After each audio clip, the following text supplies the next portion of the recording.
Hi, I'm Brittany, and this is my story. Please like and subscribe. Growing up, I thought my mom was the most beautiful girl in the world. She was just 18 when she had me, and even when I was little, I could tell she cast a spell on everyone around her. She always looked picture perfect, and heads would turn at the sound of her lovely laugh. And to top that, she was a crazy talented singer and musician. She'd let me play on the piano as she practiced her songs. And when I was 3, Mom released her first album, and it broke records. She shot to stardom overnight, and our lives were transformed. And because of Mom, I was famous too. We'd be photographed every time we stepped out, and people thought we were the cutest pair. Mom and I were super close, and I had some of her talent, so it was no surprise that I wanted to be a famous singer one day, just like her. But then suddenly, everything changed.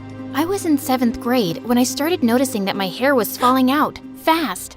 This one time when I was brushing my hair, a huge clump fell out, and I screamed. My parents rushed me to the doctor, and we found out I had alopecia. I was gonna be bald, and there was no way to stop it. I'm gonna be ugly. I'll never be pretty or famous now. Honey, you'll always be beautiful, and people who care for you and admire your talent will love you anyway, just like your father and I do. But it was hard for me to stay positive the more hair I lost. The only thing that helped me was my songwriting. I'd vent out my feelings that I couldn't express to anyone, not even Mom. In 8th grade, we moved to another town where Mom was recording her album, and before joining my new school, I decided to start wearing wigs. Mom encouraged me to get the brightest colors. I love this candy pink one. And this electric blue, such a pop star look. Mom, don't you think people at school will make fun of me? Not at all, Britt. Trust me, you'll be a trendsetter. Well, maybe Mom was right, because people in my school warmed up to me instantly, especially the most popular girl in class, Mandy. She invited me to sit with her group at lunch, and I was thrilled, mostly because one of her friends was this really cute boy, Chris. Girl, you so have a crush on Chris. What? I have no idea which. Oh, come on. It's so obvious. And I get it. He's super cute now. You should have seen him before. His mom works for us as a maid, and he was always this dorky kid. But Mom's on the school board, so she got him admitted here on a scholarship, and I gave him a total makeover. If you're into him, I could totally set you two up. Really? You would? Of course. What are friends for? For the next week, Mandy kept finding ways for me and Chris to get closer. Oh God, my gardener just texted me that my pet spider ran away. I gotta go home. Come with me, girls. You both wanted the chocolate milkshake, right? Sorry, last one left. But I got you guys straws to share. I felt Mandy's tactics were working. I was spending time with Chris, and he was funny and cool to talk to. But then one day, Mandy came to me with a really odd request. Listen, Britt, could you get us some of your mom's used lipsticks? Only those that have, touched her lips? That's the creepiest thing anyone's ever said to me. Why? Well, my mom had this really great idea about selling them on eBay for really good money. That sounds bizarre, and I'm not doing it. It's not like I asked you for some gold statue from your palace. You're filthy rich, so the least you could do is share some of your wealth with your friends. I didn't know I had to share my wealth for us to be friends, Mandy. Wow, rich people really are cheap. I'm sorry, I had no idea you guys were so poor. Don't worry, I'll talk to Mom and see if we can find jobs for you and your mom to mop our marble floors and dust our gold statues. Maybe I sounded like a jerk, but she deserved it. It was obvious now that she'd been my friend just because of my rich, famous mom. As expected, Mandy and her gang dropped me like a dead fly the next day. I walked past them and sat alone at recess. But moments later, I was overjoyed to see Chris walking over to me. But then suddenly, he stuck a piece of gum to my wig.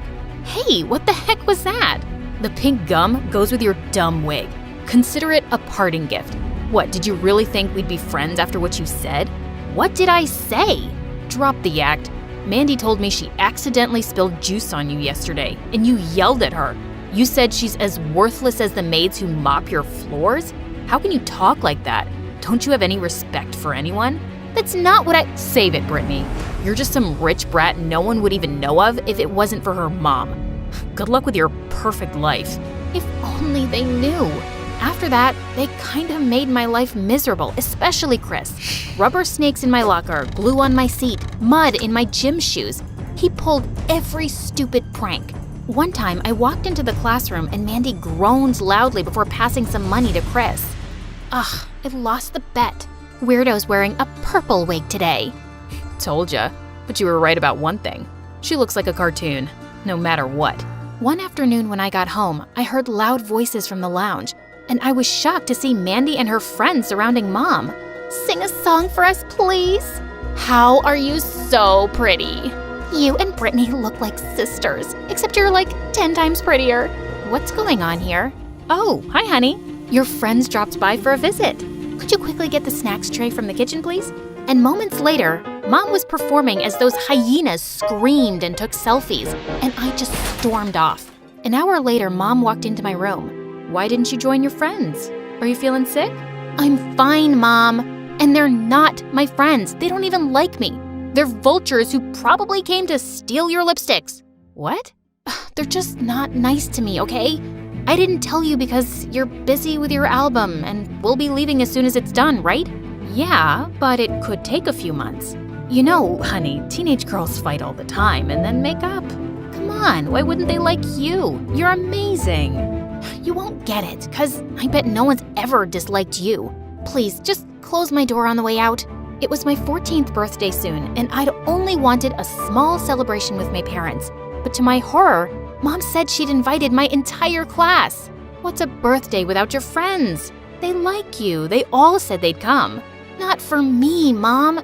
You're the main attraction. You're wrong about this, Britt. Come on, I bought you this lovely dress and this wig to match. I bet no boy will be able to keep his eyes off you tonight. I was hating Mom for this. But then I thought I wouldn't mind looking amazing and making Chris eat his heart out. And if they all thought I was some entitled princess, well, I'd enjoy showing them that I was. The party was in full swing when I walked in, and I was making heads turn. But I caught Chris looking at me with zero interest, and then he just turned away to the food table. Why are you even here? Oh, hi. Didn't see you there. Was kinda hoping you wouldn't show up. It's my birthday party. Oops, didn't get you a present. I just came because Mandy asked me to. What are you, her pet? You believe anything she says and do whatever she asks? Chris looked mad, but before he could reply, Mom stepped onto the stage. Attention, everybody! Many of you may not know that Brittany is a super talented singer herself. So, I wanted you to cheer her on as she joins me for a duet. The last thing I wanted to do was sing in front of these people, right next to Mom, but she'd left me no choice. I was super nervous, and I could tell my voice was off key. Mom kept nodding at me encouragingly, but I just couldn't go on. As I was leaving, I suddenly tripped over my dress. Mom caught me before I fell flat on my face, but then I realized my wig had come off. Everybody was staring at me in shock, and I burst into tears and ran away with Mom behind me. Brittany, it's not such a big deal if people know. You're beautiful as you are. Gosh, can you just please stop, Mom? I'm so sick of you telling me every other minute that I'm amazing and beautiful. Maybe it's something you need to keep telling yourself because even you don't really believe it. That is so unfair. No, what's unfair is that you made me sing tonight because next to you, I feel about this small. And it's unfair that all my hair fell out, and it's unfair that I constantly have to live in the shadow of someone like you. Why? What's so terrible about me? Just that you're you. So freaking perfect. I knew my words were cruel, but I just couldn't stop myself. I was certain I wouldn't be going back to school. But after the weekend, I decided I wasn't hiding. It's not like my life in school was great before. What would be so different now? But to my surprise, I was met with smiles and greetings when I entered the class. One girl invited me to sit with them for lunch, while another whispered, "I think you're brave, girl." I was touched by everyone's kindness. Mandy and her group didn't say a word to me, and I didn't even look their way. But that afternoon while I was waiting for my car, Chris came over to me. I tried walking away, but he blocked me. Please wait.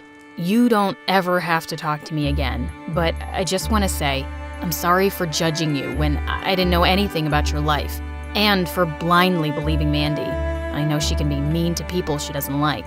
I'm just sorry for being a jerk. He sounded so sincere that I forgave him, but I wasn't sure I wanted to be friends again. But after that day, Chris was always around me, and it was hard to ignore him. Plus, it seemed to make Mandy really mad, which was a bonus. Things were looking up for me at school, but at home, Mom and I hadn't talked in weeks.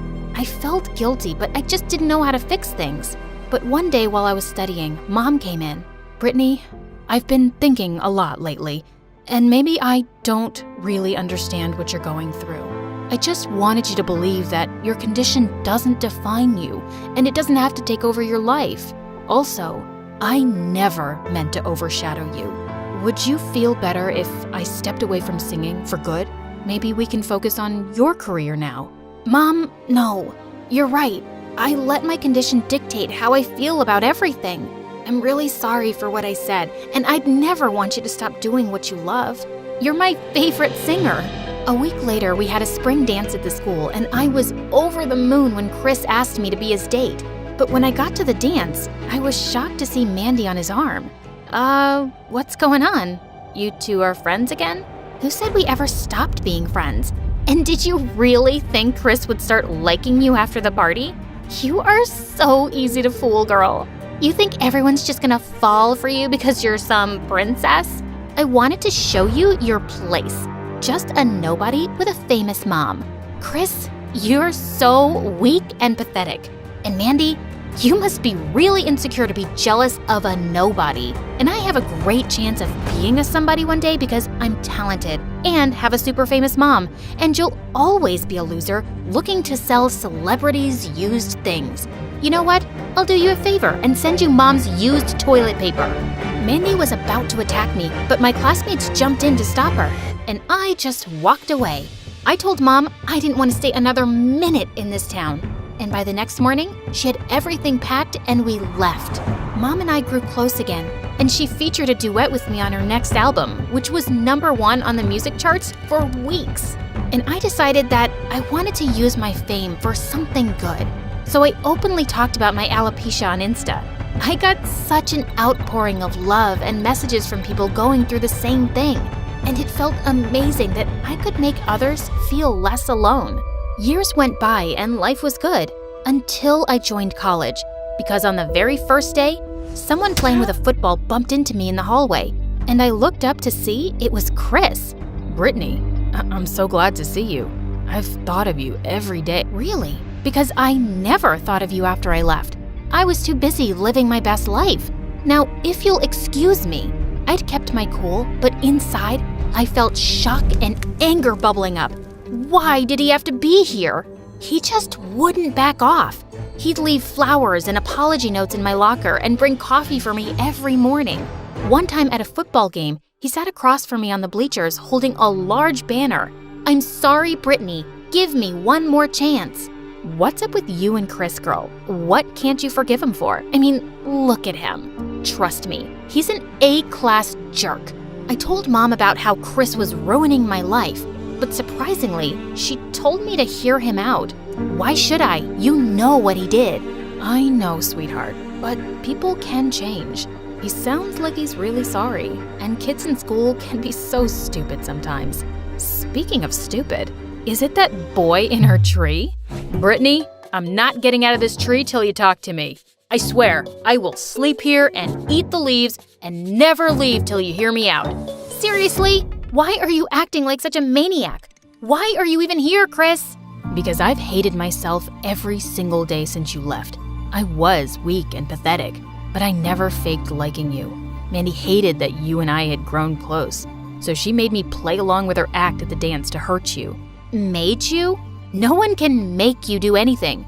Except that she could.